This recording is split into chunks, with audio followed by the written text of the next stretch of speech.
रहमत नगर डिवीजन के श्री राम नगर चौराहे पर एमआईएम लीडर मोहम्मद इलियास की जानिब से दावत इफ्तार का एहतमाम किया गया। इस मौके पर जुबली हिल्स हल्के के एमआईएम इंचार्ज मोहम्मद अनवर सादात, इरागड्डा साबिक कॉर्पोरेटर मोहम्मद जावी, सीनियर कायद मोहम्मद अहमद के अलावा जुबली हिल्स से हल्के से ताल्लुक रखने वाले मुकामी रहनुमाओं और रोजादारों की कसीर तादाद ने शिरकत की। इस मौके पर अनवर सादात ने मीडिया से बात करते हुए तफसीलात से वाकिफ करवाया।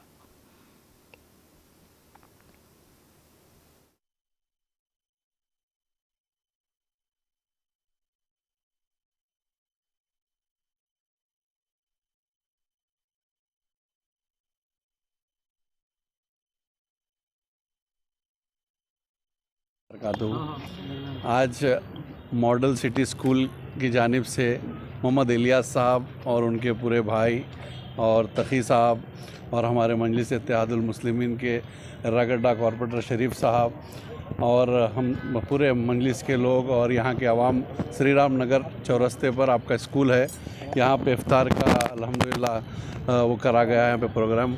तो बहुत तादाद, सौों की तादाद में लोग आए थे। बहुत अच्छा प्रोग्राम हुआ अल्हम्दुलिल्लाह। और आगे भी इंशाल्लाह और जो है डेली मजलिस इत्तेहादुल मुस्लिमीन की जानिब से यहाँ के सदर हैं जो है रहमत नगर